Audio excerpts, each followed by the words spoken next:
Hello and welcome back to Abhyudaya classes UP.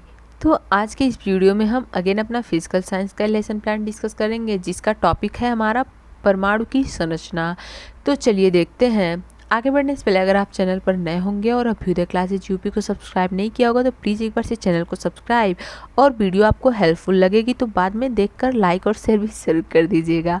Okay, चलिए देखते हैं। हमारा पाठ योजना संख्या 5वें नंबर का है। सिर्फ आपको चैनल पर 5 ही नहीं, फिजिकल साइंस का लेसन प्लान बल्कि ऑलरेडी हमने 30 लेसन प्लान पर डिस्कस कर लिया। उसके बाद दूसरा हम 1 से 5 तक अब डिस्कस कर रहे हैं। इसके आगे हम 21 लेसन प्लान और उस पर चर्चा करेंगे। तो अगर आपको किसी भी टॉपिक का लेसन प्लान चाहिए, चाहे वो फिजिकल साइंस हो या बायोलॉजिकल साइंस, हर एक टॉपिक का 30 से ही अधिक लेसन प्लान आपको चैनल पर मिल जाएगा। आप एक बार चाहें तो चेक कर सकते हैं, प्लेलिस्ट भी तैयार है, आप चाहें तो वहाँ से भी जाकर देख सकते हैं। मैं लिंक भी दे दूँगी, आप वहाँ से भी देख सकते हैं। ठीक है, आपको सिर्फ ये फिजिकल साइंस और बायोलॉजिकल साइंस यानी अदर जो सब्जेक्ट हैं हमारे, जैसे हिस्ट्री हो गया या सिविक्स, उनके भी लेसन प्लान चैनल पर मौजूद है, आप देख सकते हैं। किसी को चाहिए तो आप उनके साथ भी शेयर कर सकते हैं। ठीक है, तो चलिए देखते हैं। छात्राध्यापिका का नाम या छात्राध्यापक का नाम, प्रशिक्षण केंद्र, दिनांक, कक्षा, वर्ग, विषय, उप विषय, चक्र, अवधि, ये सारे कार्य करने के बाद सीधा हम आते हैं अपने प्रकरण पर, जो है परमाणु की संरचना, जैसा कि हमें पता है। इसके बाद सामान्य उद्देश्य लिखेंगे, जिसमें लिखेंगे 7-8 पॉइंट्स कुल, ये लिख लेंगे हम, या पूर्वत लिखते हुए आगे बढ़ते हैं, जैसा कि हमने ऑलरेडी बहुत बार डिस्कस किया हुआ है इस पर, तो आई होप करने की ज़रूरत नहीं है।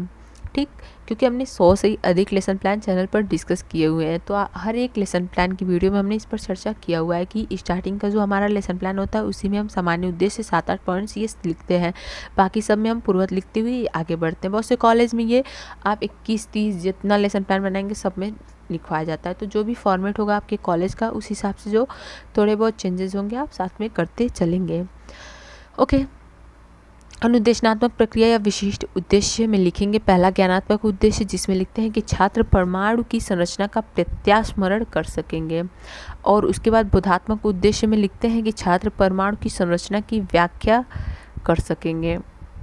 ठीक है, फिर क्रियात्मक उद्देश्य आता है, जिसमें लिखते हैं छात्र परमाणु की संरचना का चित्रांकन कर सकेंगे। ये हो गया। इसके बाद सहायक सामग्री लिखेंगे, जिसमें लिखते हैं चार्ट पेपर पर बना हुआ चित्र। ये हो गया हमारा सहायक सामग्री, जो भी चीज़ें हम यूज करते हैं टीचिंग में वो लिखते हैं यहाँ पे हम सहायक सामग्री में। शिक्षण विधियाँ में लिखेंगे प्रश्नोत्तर विधि, व्याख्यान विधि और प्रयोग प्रदर्शन विधि। इसके बाद पूर्व ज्ञान लिखेंगे, जिसमें लिखते हैं छात्र परमाणु की संरचना के बारे में सामान्य जानकारी रखते हैं। हाँ, एक चीज़ और, जो पिछला वीडियो हमारा लेसन प्लान का था उसका टॉपिक था विद्युत धारा, तो अगर आपको उसकी भी आवश्यकता होती है उस टॉपिक का लेसन प्लान, तो प्लीज़ एक बार से आप चेक कर सकते हैं प्लेलिस्ट में। ठीक है, फिजिकल साइंस लेसन प्लान आपको लिखकर मिल जाएगा, प्लेलिस्ट में ऊपर ही आपको ये दिख जाएगा। ठीक है, प्रस्तावना के प्रश्न में पहला क्वेश्चन लिखेंगे कि चौक को बारीक पीस देने पर क्या होगा, तो चौक को बारीक पीस देने पर बारीक कणों में बदल जाएगा। दूसरा है चौक के इन बारीक कणों को क्या कहते हैं, तो चौक के इन बारीक कणों को अणु कहते हैं। उसके बाद है अणु किससे बनते हैं, तो अणु जो है परमाणुओं से बनते हैं। ठीक, फिर समस्यात्मक प्रश्न लिखेंगे कि परमाणु की संरचना के बारे में आप क्या जानते हैं। यहाँ पे जो है समस्यात्मक हो जाएंगे छात्र, आप लिख के आगे बढ़ेंगे उद्देश्य कथन पे। उद्देश्य कथन में लिखेंगे आज हम लोग परमाणु की संरचना के बारे में अध्ययन करेंगे। उद्देश्य कथन के बाद अनुदेशनात्मक प्रक्रिया लिखते हैं, जिसमें लिखेंगे प्रस्तुत अनुदेशनात्मक प्रक्रिया को 3 शिक्षण बिंदुओं में प्रस्तुत किया गया है, जो क्रमशः अणु, परमाणु व परमाणु की संरचना है। इसके बाद पहला शिक्षण बिंदु पर आते हैं, जो है अणु, उसके बाद परमाणु है, फिर परमाणु की संरचना देखेंगे। पहला शिक्षण बिंदु का पहला विकासात्मक प्रश्न लिखेंगे कि पदार्थ किससे बना होता है, तो पदार्थ छोटे छोटे कणों से मिलकर बना होता है। दूसरा, चौक के बारीक कण क्या कहलाते हैं, तो चौक के बारीक कण अणु कहलाते हैं। ठीक, तीसरा है अणु के बारे में विस्तार से बताइए। यहाँ पे जो है छात्र मौन हो जाएंगे और हम स्पष्टीकरण की ओर बढ़ेंगे। स्पष्टीकरण में लिखते हैं कि अणु किसी पदार्थ का वह छोटी से छोटा कण है जिसमें पदार्थ के सभी गुण पाए जाते हैं। यह मुक्त अवस्था में रह सकता है तथा इसके 2 प्रकार हैं, समपरमाणुक और विषम परमाणुक। अब पहले समपरमाणु लिखेंगे कि ये अणु समान प्रकार के परमाणुओं से मिलकर बनते हैं। H2O2 हो गया, N2 आदि, ये एग्जाम्पल लिख लेंगे। उसके बाद दूसरा है विषम परमाणु। इसमें लिखेंगे ये अणु विभिन्न प्रकार के परमाणुओं से मिलकर बनते हैं। एग्जाम्पल लिखेंगे कि HCl, H2O, CO2 आदि। ठीक, ये हो गया हमारा पहले शिक्षण बिंदु का स्पष्टीकरण। आगे बढ़ते हैं हम अपने दूसरे शिक्षण बिंदु पर, जो है परमाणु। इसमें पहला क्वेश्चन लिखेंगे कि अणु किसे कहते हैं। तो आप देख सकते हैं यहाँ पे लिखा हुआ है, पदार्थ का सबसे छोटा गुण जिसमें पदार्थ के सभी गुण होते हैं अणु कहते हैं। दूसरा लिखेंगे अणु कितने प्रकार के होते हैं, तो 2 प्रकार के होते हैं। उसके बाद मौन प्रश्न लिखेंगे परमाणु किसे कहते हैं। यहाँ पे जो है छात्र मौन हो जाएंगे और हम स्पष्टीकरण देंगे। स्पष्टीकरण में लिखते हैं किसी तत्व का वह सूक्ष्मतम कण जो किसी भी रासायनिक क्रिया में भाग ले सकता है परंतु मुक्त अवस्था में नहीं रहता है।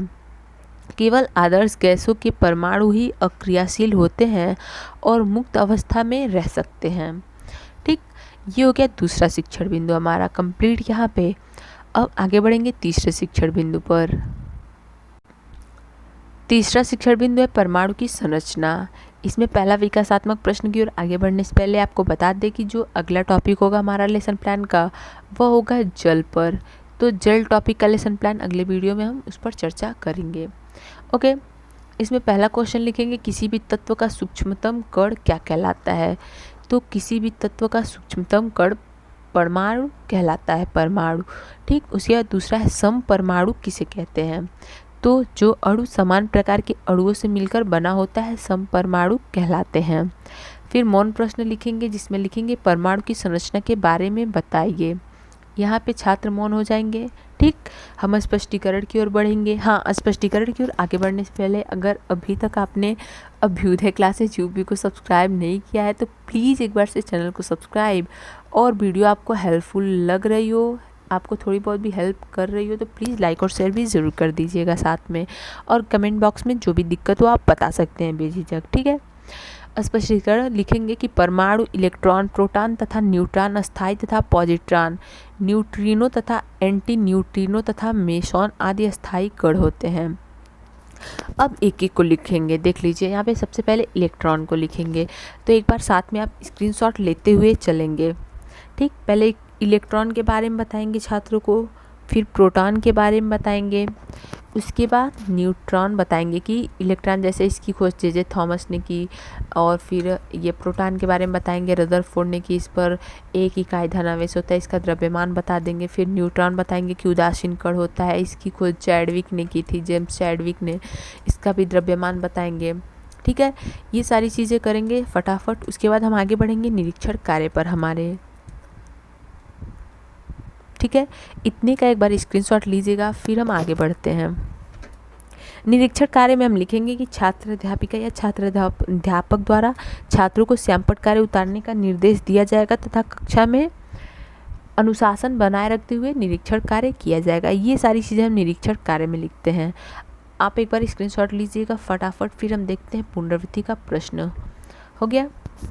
ओके, देखते हैं। निरीक्षण कार्य भी हो गया। पुनरावृत्ति का प्रश्न में पहला क्वेश्चन लिखेंगे कि विषम परमाणु किसे कहते हैं। दूसरा, परमाणु की संरचना को बताइए। तीसरा, इलेक्ट्रॉन की खोज किसने की थी।